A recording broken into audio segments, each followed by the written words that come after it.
That was my rewrite. Hello, everyone. My name is Dirk Colbury, and I will be presenting one of 3 Cyber Ambassador talks during this week, the first of 3.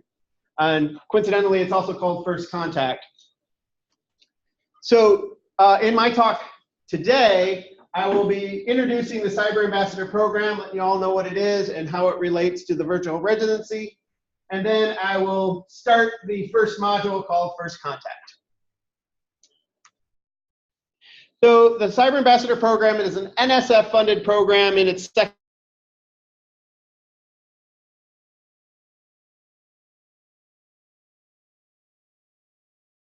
goal, cyber infrastructure professionals, how to do communication, teamwork, and leadership. These are professional skills training, not technical skills training.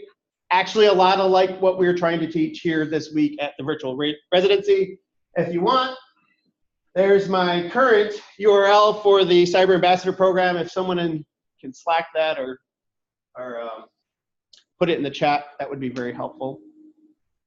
But the idea behind the Cyber Ambassador program didn't start in a void. I've actually been teaching professional skills training workshops since the early 2000s, using a curriculum developed by Tau Beta Pi, which is the National Engineering Honor Society. Anybody here Tau Beta Pi members? I did not have the GPA. I thought we'd have 1 or 2 at least. I know what it is. Yeah, it's the National Honor Society. Qualify. You do need the GPA to get it, but one of our missions in this group is to provide this professional skills training to undergraduates, because in actually the mid-'80s, Tau Beta Pi went around to a bunch of engineering schools and said, hey, what can we do to enhance the engineering profession? And they say, oh, our students are getting great technical skills training, but they're coming to work and having to work with people who aren't engineers. They have to work with things like accountants and business people and lawyers, like the worst. And so Tau Beta Pi created this professional skills training based on a lot of research being done at the time about how to give these types of training. So professional skills training is well understood right now. It is a skill that can be taught. We're not inventing any of the pedagogy here. We're just applying it to the Cyber Ambassador program. And so I've been teaching this for years, and I've been a campus champion since around 2008-ish. And what I realized is the story we always told about engineers stereotypically not being very social and needing to learn communication and teamwork and leadership skills sort of also applies to people who use supercomputers. And also occurred to us, and we made this argument to the National Science Foundation, that a lot of the large-scale computing problems, a lot of the large-scale research problems that failed. Now, I'm not going to pick on those problems, but we pointed out a few in the proposal, so if you really wanted to know, I can point them out in the proposal. There were some very large projects that failed. And if you really dug in deep and kind of did a post-mortem on those projects, they rarely failed because of technology. They almost all failed because of communication lapses between the groups. Honestly, communication mismatch between the technicians and the researchers and the engineers and everybody just not quite voicing their expectations well. And so that argument, we said, hey, if we teach all of the cyber infrastructure professionals these well-known professional skills, they will be better at communicating and these problems will go away, and the NSF bought it. Okay. Now, the funny thing is, I did not know about the virtual residency when I wrote the proposal. Because if I had, I would have included everybody here, because Henry already had this idea. And when I found out about the virtual residency, actually my proposal was still pending. And so 3 years ago, we came to the first virtual residency, and we've talked since then, and we realized we're trying to do basically very similar things, and so we're going to work together on this. And so that's why you see me here in front of all of you. The other thing I wrote up in the proposal was I would not just create another organization and throw it out there and have it be independent of everything else. There are already many different organizations that serve cyber infrastructure professionals. So what we're going to do is connect with all of them and build a kind of network of networks. That was part of our idea. And so we are already communicating with a lot of different groups, trying to build the curriculum, make it open source, and then train people from individual groups on how to give this curricula to their individual communities. So it's this kind of big effort. So we're in year 2, officially. This is my 3rd year at ACI Rep. Like I said, the first year was year 0 before we even were approved. And then last year and now this year I'm here. And we've developed most of the curriculum. We have almost 16 hours of curriculum developed. And it is designed to be delivered in modules, so you can do it as small as 1-hour bits or as long as 8-hour or even 2-day workshops. This year, we're supposed to be refining and evaluating the impact of the curricula. We have an external evaluator who does surveys, and we'll be evaluating how effective our curriculum is compared to existing professional skills training curricula that already exists.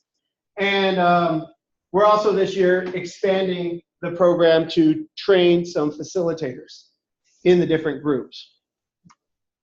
And I'll talk more about that in a second. So here's a current list of our titles of curriculum. We have our communication side, which is first contact, complex conversations, which I gave last year I did complex conversations here at the virtual residency. We're going to do communicating a problem there, and we haven't done effective presentation skills with this group. And then we have the teamwork and leadership side, effective meeting management. We're going to do problem solving and decision making this year, and roles. Actually, I think I highlighted it. Yeah, I did. Okay, so the bold ones, if you can see that, are the ones we're doing this week. And then we made it part of our mission to think about ethics and diversity, which is a big thing for everybody, including the National Science Foundation. We've incorporated pieces throughout our entire curriculum, but we also have a standalone ethics and diversity module that I guess would fall under teamwork and leadership, but has a lot of communication in it as well. And so that's another module. When we teach it as a workshop, this gets buried into all the others, so it's a constant discussion.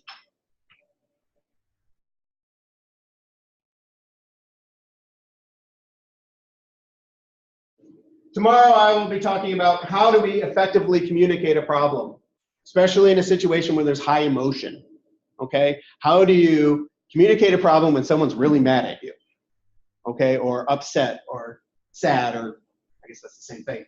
But when emotion is high, how do you communicate a problem? And on Thursday, we're going to talk about how you solve problems in a group, which is more of a teamwork type thing. So this is my ad campaign. I'm going to be bugging you all this week. I'm going to look at each one of you and those of you online. Yeah, I'm talking to you. On July, did I put the dates here? Yeah, July 18th and 19th of next month, we're going to do a workshop at Michigan State University. We'll be selecting a group of people to fly into Michigan State. We'll pay for it, and do a workshop on how to facilitate professional skills training workshops. So there's a lot of pedagogy behind how to do this effectively, and we're going to be teaching that pedagogy. This is very different than a technical skills workshop. So those of you in the software carpentries program, anybody software carpentry? I get a few hands with this. Yeah, excellent. Great program. They do an excellent job training facilitators how to give technical workshops. We're trying to do the same thing, but how to give a professional skills workshop, which, to be honest, is a little bit more fuzzy, right? When you're trying to teach people how to communicate, there are often situations where there are no right answers. There's no thing you can just type and get the answer for. Sometimes the answer is a discussion, and sometimes those discussions can be quite uncomfortable, so we have to be a little bit careful, and there are ways to do that effectively. And so part of our grant is to train people how to give professional skills workshops in the style of Cyber Ambassadors, but also in the style of some other workshops that do professional skills training. So if you'd like to be a member, you come on, we'll pay for you. The only requirement is that you have to, after you're trained, you have to give the curriculum to an audience somewhere, okay, in the next year. So I'm going to train you to be good at this, and then you actually have to go and do it. Yes? So you provide the materials for? Yes, all the materials actually are provided to everybody, and they're open source. They're not easily digestible as of yet, but they will be.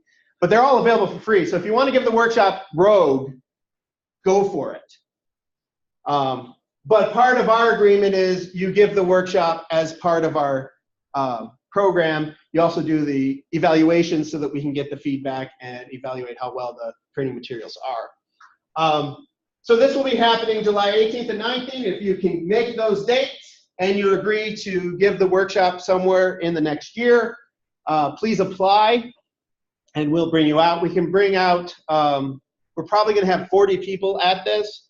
A lot of them will be from Tau Beta Pi and already existing facilitators. But for the Cyber Ambassador program, I think we're going to have approximately 10 people who are Cyber Ambassador fellows. And these will be our inaugural fellows. So you get to put that on your resume, inaugural fellow. And part of the, I should have put the link here. The link is on the Cyber Ambassador website to get to the form to fill it out. But part of the thing is to find a time to give the curricula. Actually, in this group, next year, we're going to have another ACI ref, or no, we're going to have another virtual residency. I would be open to the idea, as long as Henry and everybody else agrees, to having one of our trained facilitators give talks next year, and that could be part of your 4-hour commitment. Yes? So I assign you the task of reminding that when we're designing next Absolutely. year's workshop. It's an idea. You can put that in your proposal, but I'm hoping we'll come up with other communities. The real goal is to spread to other communities, other people, to really get our curriculum out there so that when the grant funding is over, there's enough people who know how to use it and like it so that it sustains past the lifetime of the grant as an open source project. Any questions about that? Is it the same link? Yeah, sorry, I should have put the link in there. So this is our website. It's hard to read. On the very front of our website, the top blog post is the application process, and at the bottom is the Google application form. I'll show it all to you. Why not? Make it really big. We need your legal name because we're paying for stuff. What is your mailing address? That kind of stuff. Which days can you attend the workshop? Officially, you don't have to attend all the days. So if you can attend some, that's great. We want a PDF of your application letter, or 1 page telling us who you are, why you want to do it, and what community you're hoping to serve. And then a copy of your CV, and that's pretty much it. There's a few other questions here, but just a few questions to ask. That's the application process. It's really not to be complex or anything. It's not meant to be a barrier to apply.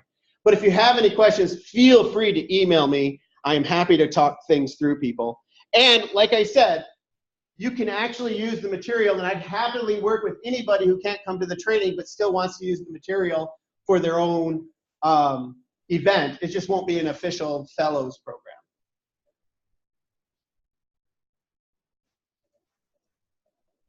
All right, so let's get a feel for what this material is more like. We've learned over years that effective communication occurs when information is shared and the relationship is maintained. Okay? You can easily share information and not maintain a relationship. We don't call that effective. If the relationship is maintained and you're able to communicate, that's a successful communication. We have learned effective communication skills can be taught. This is not some magic that people are born with and other people don't have. There are actually many research projects grounded in a lot of science that effective communication and professional skills training can be taught. The best way to teach this thing is in context. Meaning, I can teach you some algorithms on how to be an effective communicator, but if we don't practice those algorithms on real-world situations that you might be in, they're not going to be effective teaching. So there's a ton of curriculum available for the business side of things that do communication skills. You can believe this, there's a lot of money on the business side. And so businesses will pay something like $1,000 a seat to send their employees and salespeople to communication workshops. They've studied how to effectively teach that communication, and charge $1,000 a seat for it. What we're trying to do is take the results of those studies and provide it for free to our community, because why would we pay that much money? That's ridiculous.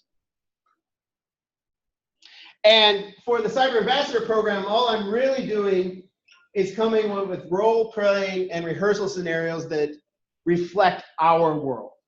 And most of them are on the research facilitation side, because I'm a research facilitator.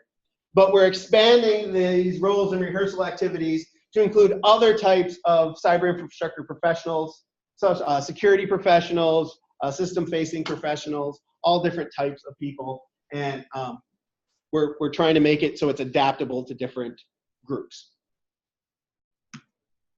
So for those of you who weren't here last year, we did complex conversations, and I'm just going to put this up as a reminder. We split up into groups of 3, and then we had one person be the CI professional, the listener, and they got a little card, and they basically, it was a website, but they got to read this little thing and say, a postdoc has stopped by your office hours with a problem. You have never met this person before and have no idea the research needs.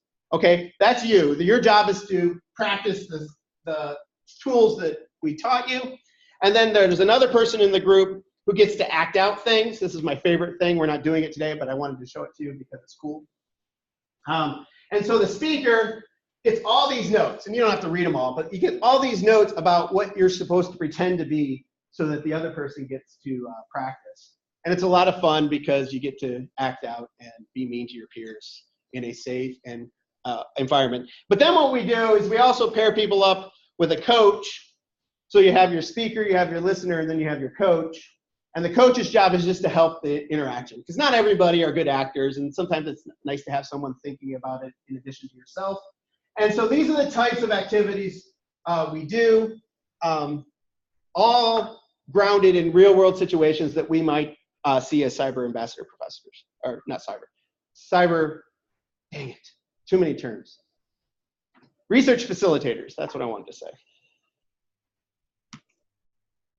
All right, so we are going to do a few of these activities. They're low impact, mostly just group talking to each other. We're going to experiment with this in Zoom land, I guess TV land. If you don't want to participate because you're in a room with a lot of other peers and they think it's weird when you talk to your computer, we're going to try this experiment again. You can put the capital ZZ in front of your name in Zoom, and then that will just notify everybody that you're not really trying to talk. We'll try that, and then we're going to split up into groups of 3 or 4 later on at the end of this module, assuming we have time, and we're going to practice some communication. So, anybody have questions about the Cyber Ambassador program yet? I did that pretty quick. Your first target audience is us. Yes. Who is our target audience? So there are 2 levels of curricula. One is the communication, teamwork, and leadership skills. That's for anybody working in a cyber infrastructure profession that has to interact with other people. That should mean anybody, right? There are very few of us anymore that don't have to interact with other people. Though there might be a few. You just keep them in a hole and don't talk to them. The second level is the facilitator training. And I'm hoping to grab people from this audience who can take it back and maybe give that training to your local HBC group, or maybe some grad students. We have a lot of variety. Maybe you're in other groups, like if some of you are in software carpentry and want to give it to a bunch of software carpentry facilitators. I don't have that person yet. Or you're in another professional domain and you want to give some of the training to that. That's all allowed. We're just trying to go viral. Good question. Yes? How do I sell it to my management or my boss to let him send me the person and my coworkers just for it? How do you sell the idea of the workshop? So to give me the time to meet. So this is professional skills training. So that you're going to be this awesome professional skills person that knows how to communicate, do teamwork and leadership. You're going to lead teams to get grants and get lots of money and be worldly successful. That's really nice. And point them to the website, which I'm still working on it. It's functionally content, has good content. It's not the prettiest, but I'm not a designer. Any other questions? All right, so let's talk a little bit about first contact. The idea behind first contact is those first initial conversations you have with someone, okay? And what we want is to recognize when we're in a situation where we're in first contact and provide you with some tools that you can kind of stick in your pocket, little algorithms, and you can say, hey, wait, this is a first contact opportunity. I'm going to think back to Dirk's training, and I'm going to pull out these tools and use them. And that's what we're going to, that's our learning goals. Okay, so what is first contact? In a first contact, you're communicating with a person. So you're being introduced to someone, or maybe it's someone you already know, but you have a new idea. But the idea behind first contact is, what can I learn, what can I contribute, and what are the opportunities? And the way we define first contact is that there's a new interaction. Clearly, if someone you've never met before, that's a new thing. But it can be new people, new ideas, new resources, and new contacts. When two of those things are true, we say you're in a first contact situation. You have new ideas, you have new people, maybe you have old people, but new ideas and new resources, and these set you up for being in a first contact situation. Maybe it's someone you know, but it's someone you haven't seen for a long time, and you're in a completely new opportunity. That's still considered first contact. I don't know what that slide is. Oh, yes. So when we say new people, meeting someone new, renewing an acquaintance, or making introductions, that's all first contact. To me, those are the obvious first contact situations. But then sometimes you have ideas. So you're sharing a new success, discussing a challenge, exploring shared interests. Maybe you have a new resource. Maybe you have a new cluster online, or new information that you didn't have the last time you talked to someone. That might introduce a first contact. Or there's a different context. You know someone from your local church, or you know someone from a social event, but now you're in a work environment. That may cause a refresh of a first contact. So here are some examples of first contact. You meet someone at a social event and discovered you have a shared research interest. Or you're attending a conference presentation and talking with a speaker about connections between their results and your work. Getting into an elevator with the dean or the president and being asked what you study. Everyone's heard of an elevator speech, right? Yeah, that is classic first contact. You're talking to a consultant about the best ways to analyze some results. Actually, I wrote these for researchers, so twist it around in your head for your examples. Meeting a sales representative, talking to someone outside your technical expertise. So why do we think this is important? Anybody want to? Why do we spend so much time on the idea of first contact? Because once they have an image about you, it's almost like they would judge you based. Yeah, you're often judged by the first impression you give, or the first impression in a new contact situation. Also, relationships benefit you. Building a relationship is entirely important. The reason you're here is I think most of you see the value of building relationships. 70% of all job openings are filled by networking, right? Think of how you got your job. How many of you actually responded to a job ad and got your job?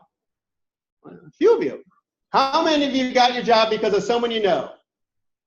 More of you. So these types of, perfecting your skills at these types of activity can be a big deal. And when you're building relationships, think about things like, what can I contribute to make this person successful? It doesn't always have to be about you. It can be about, hey, this is an opportunity. What can I do to make them more successful? Actually, Henry's not here. I think he's awesome at that. He just helps other people be successful.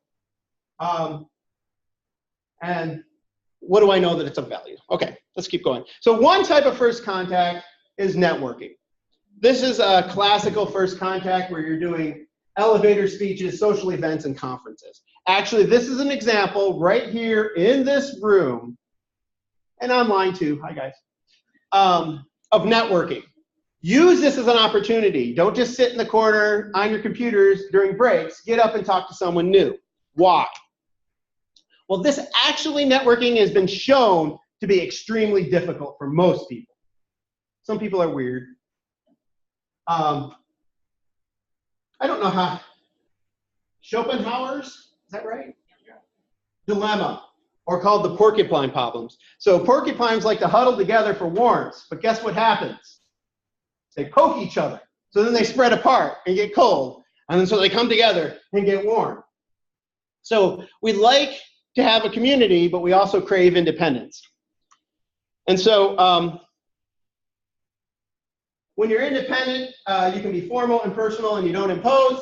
But really, first contact is when you're starting to get into a group, introducing yourself, going out on a limb. That can be very emotionally hard to do.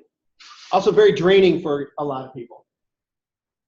But then once you've built a friendly network, you can help each other out, and it's awesome.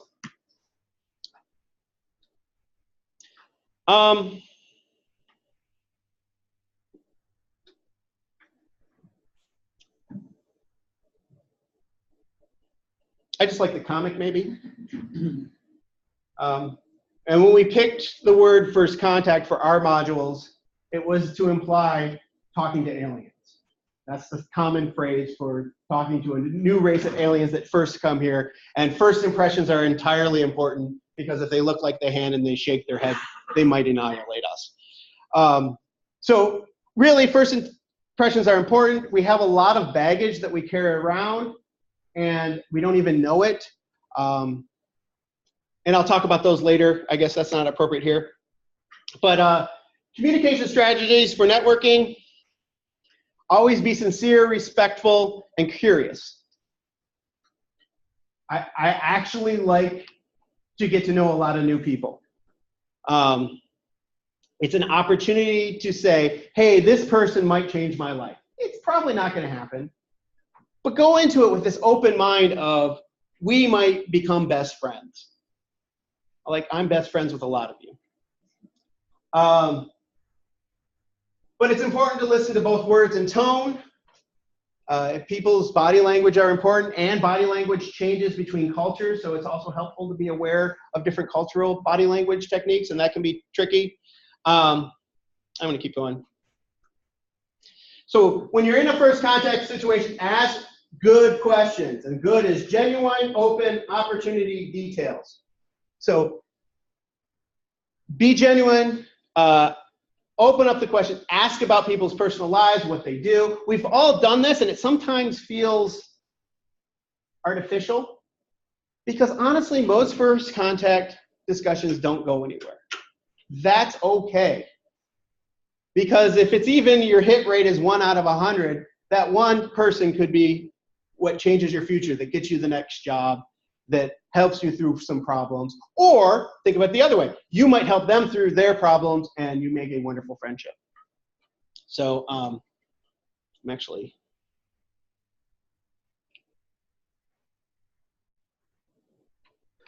The secret to networking is having stories, okay? You will hear, and we pick on Henry, and I like picking on him because he's not here. He has a lot of stories that he repeats. Anyone notice that? Oh, yes. But the stories help define who we are, and the stories help create an image of who you are to the people around you. And a good story can make you memorable, okay? And so I say you should cultivate your stories. How do you self-identify? Everybody has a set of stories that they have, even if they don't know it, that defines who they are, okay? Well, I say you stand back and you figure out what your own stories are. What are the stories you tell yourself about who you are? And decide, look at that story and say, is that who I want to be? Okay? And if that story is not who you want to be, change your own story. And then once you have a well-formulated story, you can use that in first contact to explain to people who you are. So, we're going to do story time with Dirk. We're going to do this more than once, and I apologize. So my recent CV tells a story about who I am. And this is very appropriate, I think, to this audience. So in 2009 and 2015, I was a research facilitator and director of the High Performance Computing Center at Michigan State University. I did that 6-ish years. And then 2015, I became a researcher, head of the research department with a company called Pixel Velocity in Ann Arbor. So in 2009, 2015, and then 2015 I was there. And then 2015 to present, I'm a faculty in computational mathematics, science, and engineering at Michigan State University. I put this on my resume. What story does that tell about me? When people see this, they go, okay, you're a research facilitator. Then you jump to industry for less than a year, it looks like. And then you are now back as faculty in a department. And if I was in an interview, they'd say, what's going on there? That's an obvious question, right? If you're a good interview, you would see this and going, what the hell is going on with Dirk right here? And here's the true story, or the factual-based story. I was in this job. They hired a boss for me. The boss and I disagreed highly. It was a caustic situation. I tried doing all my communication tricks to get a good working relationship, but it was clear that he did not want me in the job. He wasn't going to fire me. He was just going to make it miserable until I quit. So what did I do? I quit. I got a lot more money working in industry as a researcher. It's not really where I wanted to go, but that's where I ended up. It was a great company. I'm not going to disparage this company at all. It was great to work for. They did wonderful research. But I missed the university. I love the university. I love helping people do their research. And our new department came online. And when this new department came online in 2005, I was the first employee in the new department. I jumped back on the wagon and I got back into and I didn't have to be under my boss anymore. I was under a friend of mine, a colleague of mine. That's the real story. I left because my boss sucked. I left this job because, and I was kind of a creep, right? I showed up, invented some stuff, made them a lot of money, and then I left. But that's not the story I tell. It's a true story, but a better story is, look, I was doing research facilitation. They promoted me into management. I was good at management, but I didn't have a passion for management. So I did a sabbatical. That's a term you can use in academia. I did a sabbatical with a company to get back into research and to explore my research opportunities while we were creating this new department, and then I got to walk into the new department ready to go with my research. That was a story I can tell. It's not actually the story. When I left, I had no idea I was coming back that quickly. My plan was to come back, but I didn't know it. But it's how you tell the story. And the way I tell it, as this is my sabbatical, that is true. It's not a dishonest story. It just tells it in the light that I think makes the most sense and describes who I want to be. I don't want to be the guy that leaves jobs at a whim. I don't even feel like I'm that person. I am a person that definitely would do a sabbatical and come back. So, when you're thinking about your stories, think about who we are, where'd you come from, what are your values, and what are your goals. And it's nice to have a few stories in your back pocket to describe who you are and get them ready so that when you are in an elevator speech or in your networking event, you can just tell one of these stories. And you've told it enough that you feel comfortable telling it, and it tells who you are in story fashion, right? This should make sense. Nothing we teach in Cyber Ambassadors isn't obvious. We just like to give you opportunities to practice the obvious. So it's also important to pick your story based on context. Are you at conferences, seminars, or social events? That can change what stories you tell. I don't tell as many stories about my kids at conferences, even though my kids are the best. And if you want to talk about them, I've got 4, they're great. But yeah, think about the context you want to say. And it's really good, and I highly recommend this as an exercise to you. We're not going to do it today, even though I'd love to do, is write down your stories. Spend a few minutes and say, what is it? Who am I? What stories tell people about who I am? And if you write it down a couple of times, you kind of filter it in your background. And so when you're in an awkward conversation, you can tell a story. And that's much better than just saying, I work at Michigan State. Is it always good to say a good story, or sometimes it's good to say the bad side of it, or the bad side of it?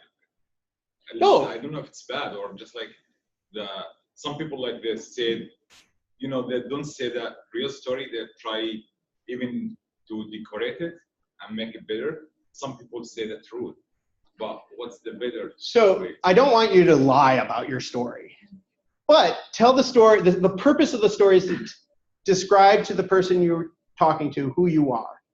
And if you just say, I'm a go-getter, I am a hard worker, that doesn't tell you. I mean, those might be true even, but when you tell a story about being a go-getter and being a hard worker, that has much more impact. Your goal is to say who you really are in the future, okay? Who you really are to the person you're talking to. So you have to be honest about who you are. That's the hard part. The facts of the stories you might munge, I don't have a problem with that. I often munge my stories, both good and bad, to show the light. Because that's not the purpose. Purpose is not to be factual. I wouldn't be downright lying, but I don't emphasize the fact that I left my boss because he was a jerk, even though I did it here to prove a point. But honestly, when I'm back in my own institution, and anybody who's online who's at my institution, please don't tell him I said these bad things. Actually, I don't care. He was a jerk. But I try not to badmouth him too much amongst his peers, because that's just dorky. Thanks, CNN covers Spin, yes. Well, I think it depends on the context, right? So like if I'm at like fancy meeting with a bunch of old white guys in suits, I tell one version of the story, and if I'm mentoring juniors, I give a different version of the story. They're the same story, it's just which details I emphasize. Absolutely. And what is your goals for that particular conversation? Right? You will change the stories, and it doesn't make them untruth. You're telling a story. Although, don't say you did something to someone who's going to be your employer who then expects you to do that thing in the future. Don't lie, but you can embellish. I really like Henry, and this is a callback to earlier. A good thing is if you're telling a technical story or a story about your own research, always set it up as if you're talking to someone who doesn't know anything about it. You can change it, but I would almost always recommend assume they're 12. Don't treat them as children, but assume no knowledge, and then you can crank up the knowledge as you go.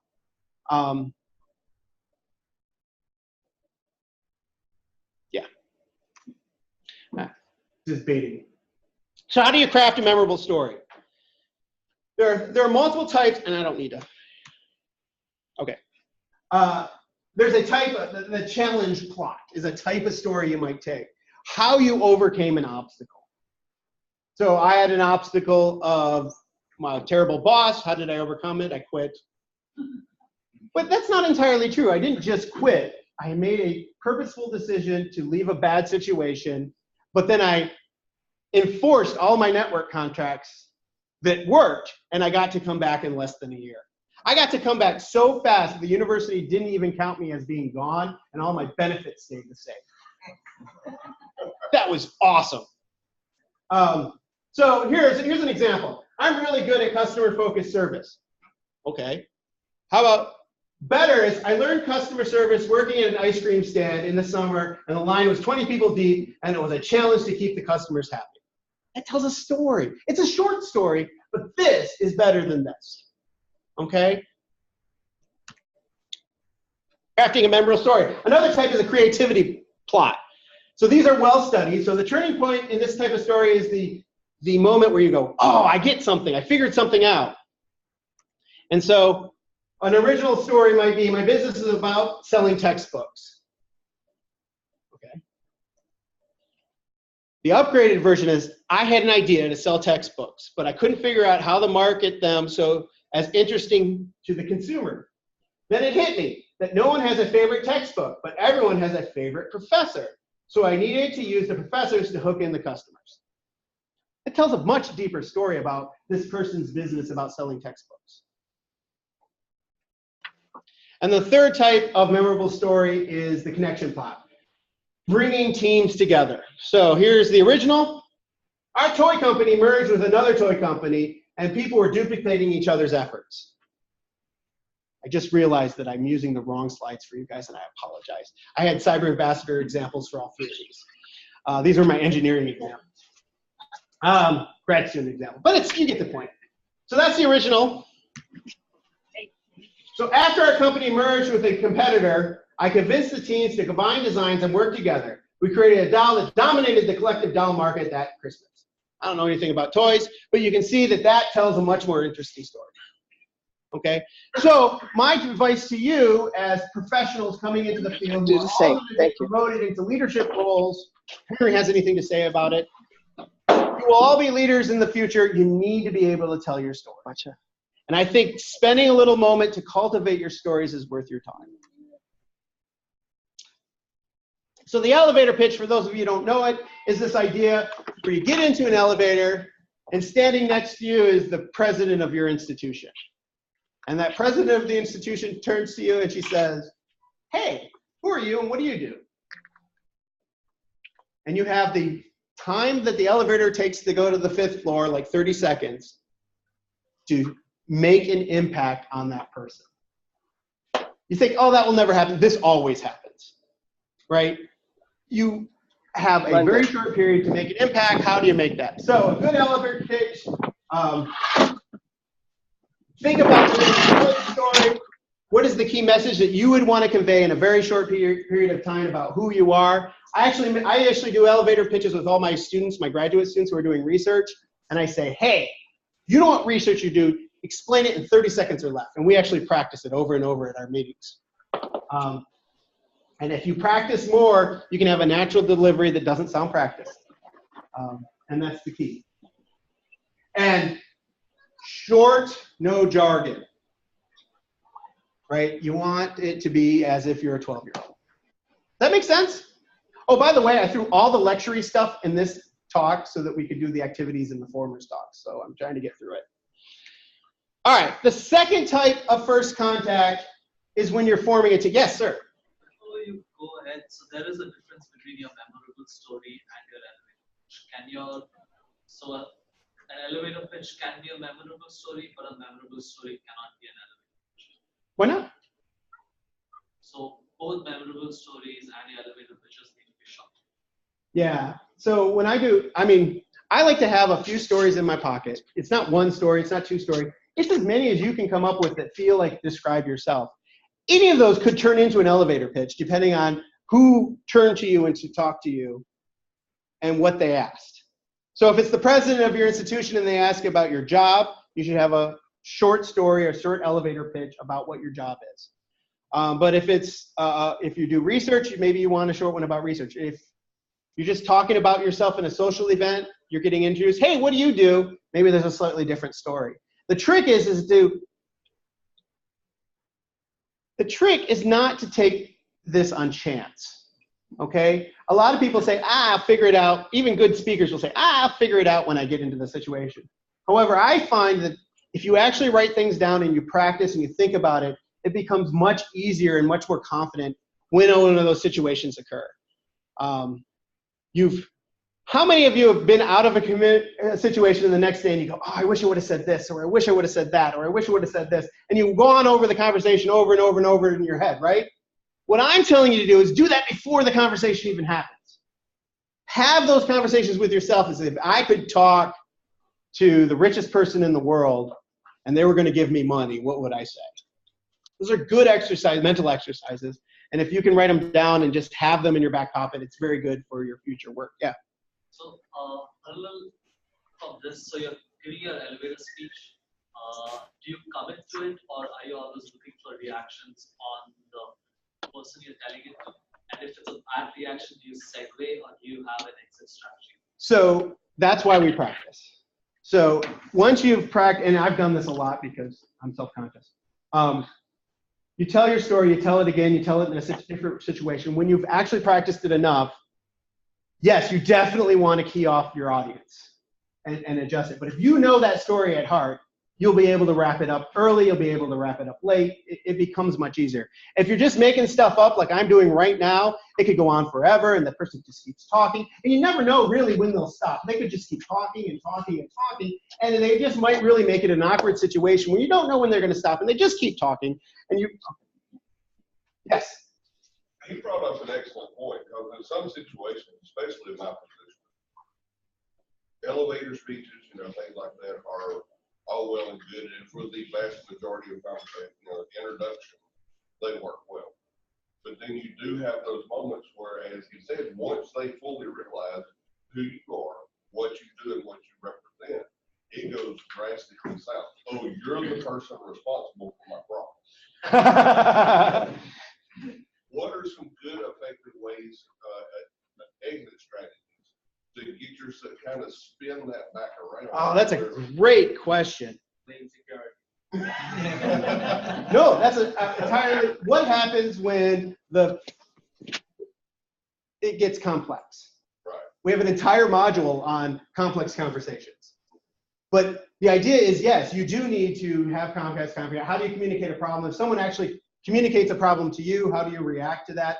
I could talk to you for another 4 hours on good strategies. Especially if it's not even in your wheelhouse. Right. That brings a whole other level. So you've actually said that's why the entire Cyber Ambassador curriculum is awesome and you should take it.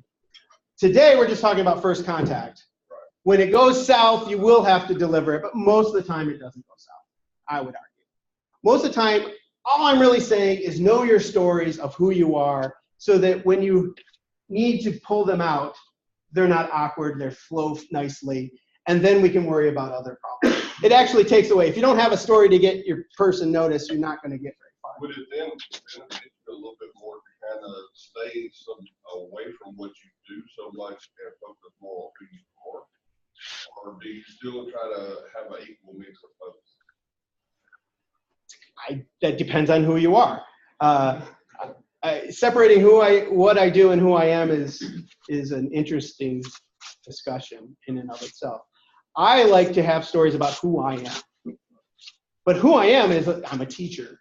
I'm a researcher. I love helping other people do their research, and I have lots of stories about how I like to do that. Those are the stories I have in my back pocket because those are who I am. It also happens to be what I do. Are your stories structured around star? Absolutely good thing to do. I don't always structure them, but it's a good starting point if you're stuck. And there's actually a ton of online resources on how to develop your own story. So if you get stuck at this, go Google it. How do I develop my own story? Here's some references here actually that you can use. It can be hard the first time, and those types of formulaic activities are really helpful. But once you've done it a few times, you can move away from formula. They're meant to help you, not control you. All right, how are we doing time-wise? What time does this get over? 25 minutes. We're doing great. No problem actually at all. Actually, give it to me. Yes, we got 2 more sections. So teams. Let's talk a little bit about teams, and actually just do an exercise because I'm tired of talking at you. But teams is, well, we're all on a variety of teams, right? We're on a technical team. Some of us are on research teams. We're the computer expert. Some of us are on committees in our departments or in our areas, or you're in different groups. When you form a team,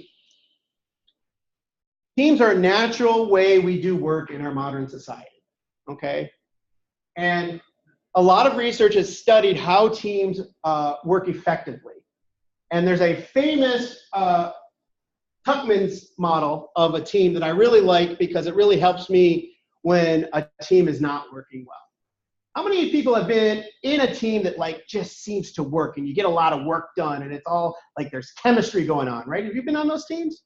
How many of those been on a team where it's unbearable, you can't get anything done? You have multiple hands here, right? And it's important to know that those teams are on the same cycle. And if you start to realize this, you start to understand how to get out of a bad team situation. So when a team forms, we call that Well, no, that's form. It's the forming stage. That's when you're getting together, you're getting to know everybody. You're all being nice and happy at the forming stage, right? Testing boundaries. And then we get into the storming phase. All teams go through the storming phase. Some of them go through it fast and you might not notice. Some never leave the storming phase. And that's when the conflict occurs, right? Lots of people fighting. Everybody's jockeying for their own situation. And if you can get past the storming stage, you might get to the norming stage where you start to see people coming up with policies and working a little bit together. And if everything goes well, we get to the performing stage. And that's that chemistry, synergy going on, magic business term. So this is what Tuckman's circle is. And the way he described it is this is time, how long a team's been together, and its effectiveness is this curve here. So the longer a team's been going together, and if it assume it goes through all these categories, its effectiveness will go up. But here's conflict. So in the forming stage, you almost have no conflict. Right? Everyone's being nice to each other. You hit the storming phase, everybody's in it for themselves. All right? This is where all the conflict is going. A lot of groups never leave this stage.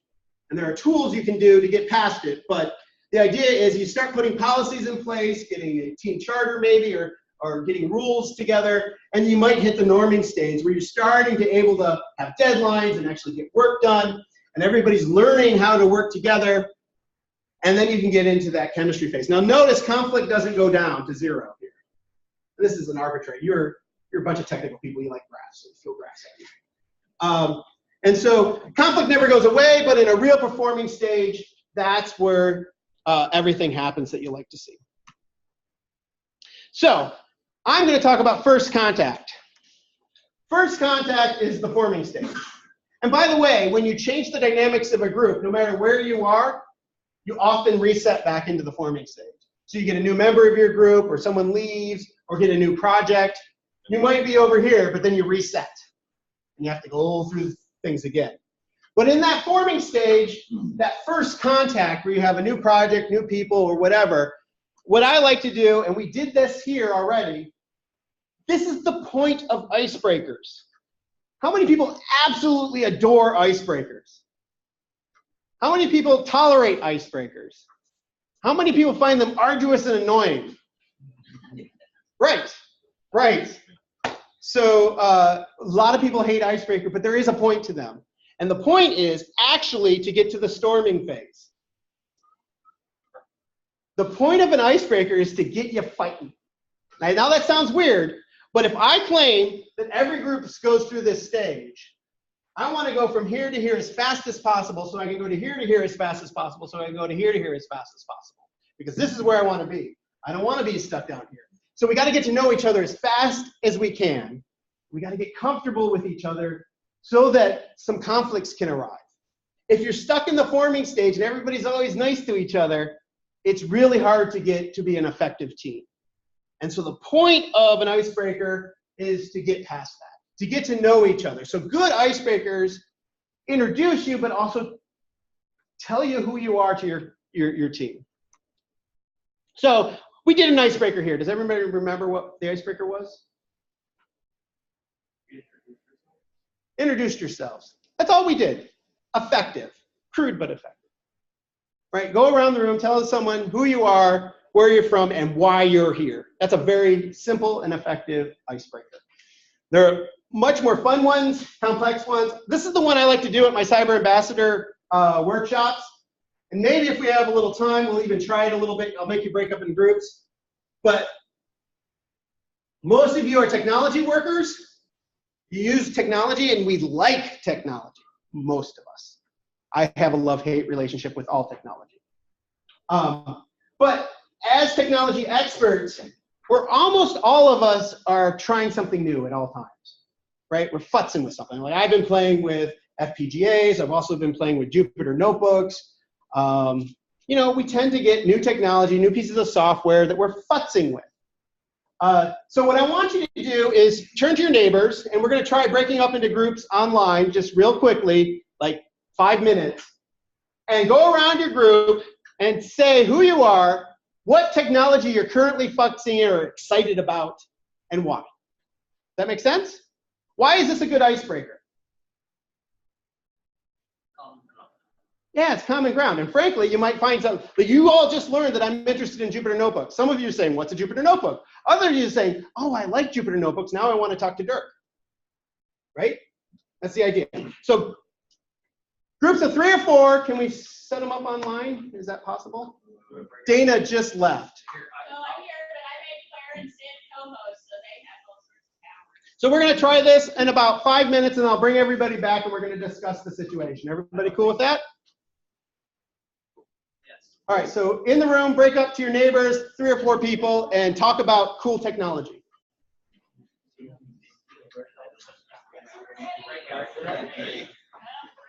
And I can get a drink.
You guys aren't talking. What are you doing?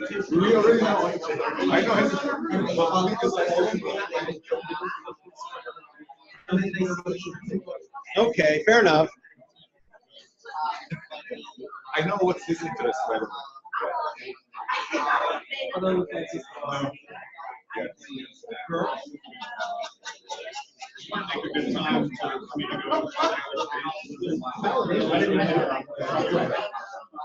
We're kind of focusing on one.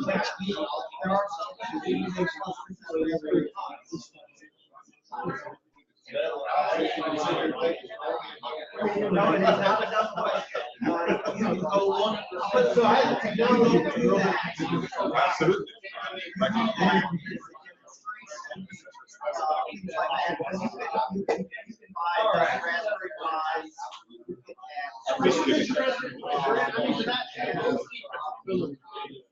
Yeah, we're doing the next class. We would have a library called Lab on the Site. We're teaching them how to automate the temperature, humidity sensing.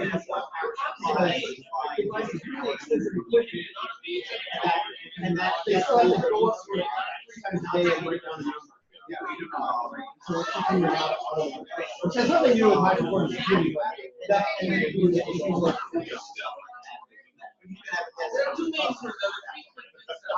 This is a good conversation. You can already tell. All right, what is this?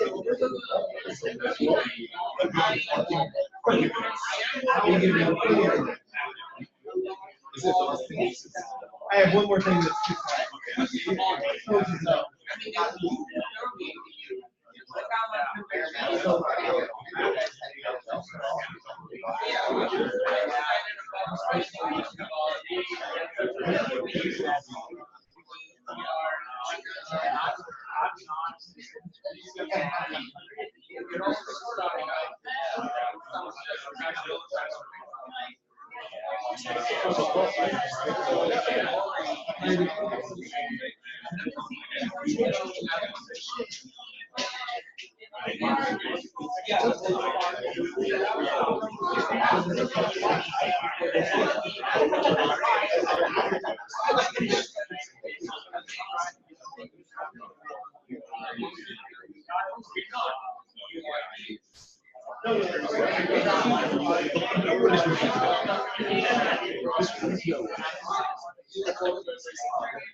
because they're come to that.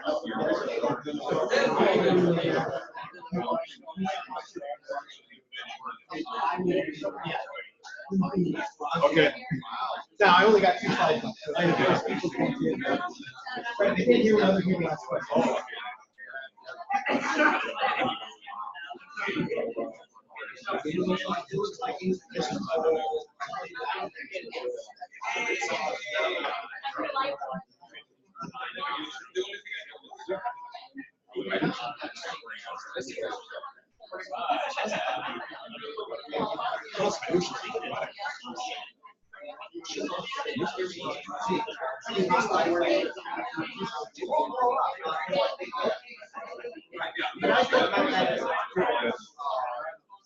What I got is I have a retired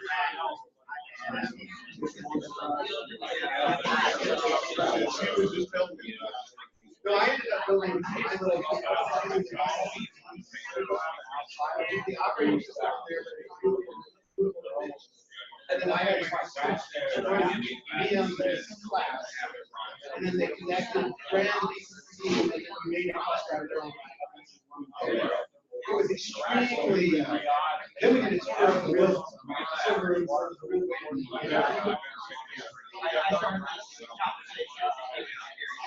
Well, I'm Sandsville, so I come forward and hire and I work with them to build a cluster every year. Yeah, that's super cool. And this is cool too, right? I heard you say Raspberry Pi.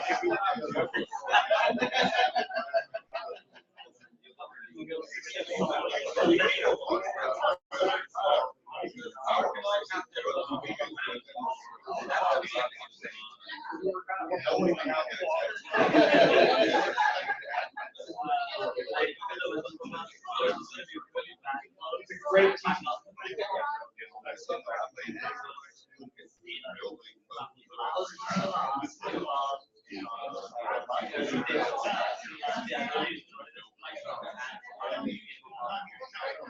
30 seconds.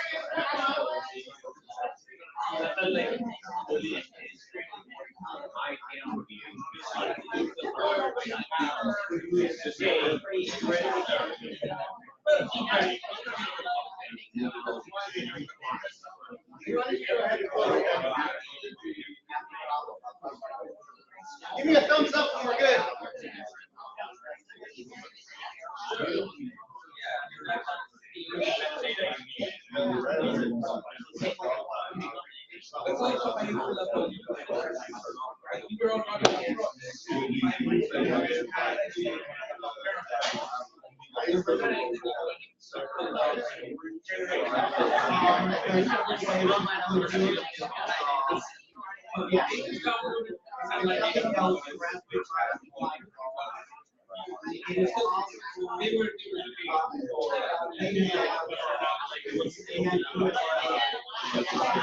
Are we good? 15 seconds.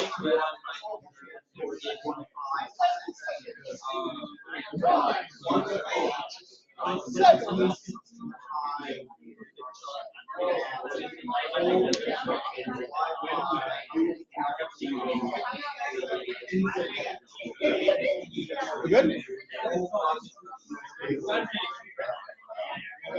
All right, everybody. Back up here. We're going to go to lunch in just a few minutes so we can continue these conversations because they're awesome. My teaching voice. Your grade will go down if you continue talking. Works on the students. Well, this is good. I could never do that. All right, everyone. Everybody back in Zoom. I hope those were good conversations. I look forward to talking to some of you after to see if that worked or not. We had a great discussion here. They're still going on. Lots of interesting ideas. Anybody have any fun technologies that came up that got the group excited? I heard Raspberry Pis over here. That was kind of fun. Other ones? There's some lively discussions. How about Kubernetes and Jupyter? Kubernetes and Jupyter. What was that? Oh, software carpentries. You were talking about that. That's excellent. Singularity. Oh, talking about singularity. Those are really fun topics. So the idea behind those is to get to know these people. That was a first contact experience. I hope you enjoyed it. The last type of first contact experience I want to talk about is particularly useful for research facilitators, and that's consulting. I don't know you, but I usually have 3 or 4 minimum a week first contacts with researchers. And I don't even do research facilitation anymore, right? I get emails, I get people dropping by my office because I do post open office hours. These situations are opportunities to get more users onto the system, right? If you can hit that first contact really well and they feel like you have a solution that they want, they have a problem they're trying to fix, and you have a solution, you can create a really great relationship with the proper first contact. What we're going to do after lunch is practice intake interviews. We're going to discuss it, and we actually have something that Henry's done almost every year, which is called speed dating, which is the whole point is to practice an intake interview. And the intake interview in this case is when a researcher you've never met before, you don't know what problem they're having, you're just bringing them into your situation, learning about their research, and trying to figure out what resources they need to solve their research problems. Here's an example. Hi, my name is Lauren. I'd like to use the HPC for my academic work. How do we get started? So you should be always ready to know what should you ask them, right? Think about that over lunch. Anybody have any questions? Is anybody thinking, oh, just raise your hand to make me feel better. Anybody thinking about joining the Cyber Ambassadors Fellows program? Perfect. Making other people go counts. Excellent. I really hope to get a lot of applications this week. They're due next week on Wednesday. I actually delayed their due date because of this event, and I wanted all of you to have an opportunity to apply and attend. I can't guarantee I can say yes to everybody. It will depend on how far the money goes. All right, I think, unless Henry has an announcement, he's not here, it's time for lunch. So let's go have food. Oh, they're still unloading, so any other questions? Yeah, can you show the URL for the cyberambassadors thing? Yep. So I was- It's at the beginning. There it is. So, oh, you can't read that. It's cobradi.github.io/cyberambassadors. If you go to cobradi.github.io, that's my personal website. You could just search for cyberambassadors. Oh, Cyber Ambassadors GitHub, Google that, it shows right up. And if you click on it, I'll show you what it looks like. Wow, that didn't work. So this is our website. And the top blog post right now is this application process.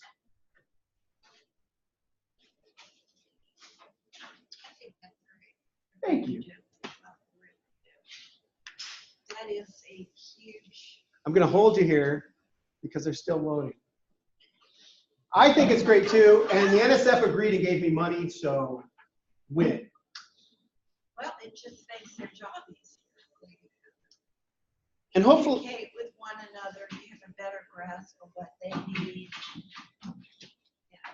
And you said as far as you said there was a July workshop that you were talking about. yes, July 18th and 19th is the official workshop days. And that is a pay up front, get reimbursed back? No, we will work with the fellows to book their planes, book their hotels, and pay for their fees. Some people can't do it based on their institution. We can work around those. But most of the people, we're just going to talk to them. They will pick their flights, and then we'll book them for them. So what would you consider a successful outcome for a participant? And what would you consider a successful outcome for the event itself? So the participants, I want you to coming out this feeling confident to give a workshop similar to what I just gave. Knowing, I actually used a lot of tricks that hopefully you didn't notice, but we will be teaching some of those tricks in the workshop, how to get people engaged, how to get groups working and not, well, I lectured at you a lot this time, but usually we try not to lecture too much. And teaching you those tricks and proper ways to facilitate a professional skills workshop. When you're done, I'm hoping most people will be ready to give a workshop. Now, what we probably will do with a lot of them is we'll have them set up a workshop and give it, and then one of our trained professional facilitators might co-teach it with you the first time, especially if you're nervous about it or something. And that depends on how much funding we have and if we can arrange times. But I like doing that, where if it's your first time giving a talk, I will co-teach with you, or maybe not, I'll just sit in the back and write down some notes and then help you get ready to teach it on your own. The expectation is you'll give 4 hours. My hoping is that is a minimum. And my goals is that you will outreach to a group that I don't have access to. And so that when I report my report back to the National Science Foundation, I can say we had an impact on this many people from this many groups, and they will value the money that they gave us to do this. And then my secondary hope is that I get enough people interested so that when the NSF money runs out, that we as a community will continue moving forward with this. It's unclear what the funding model will be past the end of the NSF, but we're working on multiple ideas. Are you going to do it remotely too? Yes, actually, that's a great question. We've done this remotely, where I have been, everybody's on Zoom together. We did that through CARC a few times. Did anyone go to the CARC one? We've done it hybrid, which is this event where a lot of us are in the room, but some people are in Zoom land. And then I am next week's giving it where everybody's in the room in California, and I'm going to be in my room in Michigan. And so I will be virtual, but everybody else will be local. And so we're trying it. Actually, that's part of our research, is deciding what is the best way to teach in those environments. And we are doing active research on the best way to provide this type of curricula. We're evaluating it. continuously, we're getting feedback from the audiences, and we're trying to make it better and bulletproof from a facilitator point of view, so that any facilitator who's trained can come in and teach the stuff. Great idea. Well, it really wasn't my idea. We're just applying it to cyber ambassadors, or the cyber infrastructure people. Because, I like it too. well, and as a new discipline that is coming out, and I think all of our goals is to make this a discipline, the idea of research facilitation, becoming a professional organization. A big thing is we need to be professionals, and having the professional skills, I think, will help quite a bit jumpstart us as a community. All right, I think the food's ready, so thank you all very much. Oh, wait. I don't want to cut people off. Stop recording. Who's recording? Henry's laptop, is this Henry's laptop? I think so. This is my laptop. That's yours? Am I recording? Did he hit record on it? It's okay if he did. Yeah, Zoom. Oh, yeah, you're recording. No, it's not. No, it's not. It's It's not not. recording. Henry's laptop is recording. Where is Henry's laptop? With Henry, probably. It's with Henry. So we're going to go to commercial. Go. Oh, Do some more shadow walk. Yeah.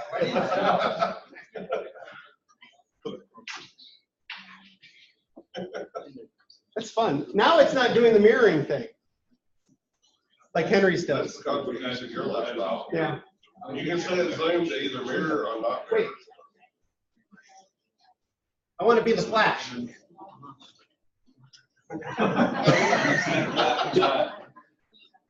Go get food. Bye, Zoomland. We're going to come back later. I'll go see what's up. Go eat. Or you're eating?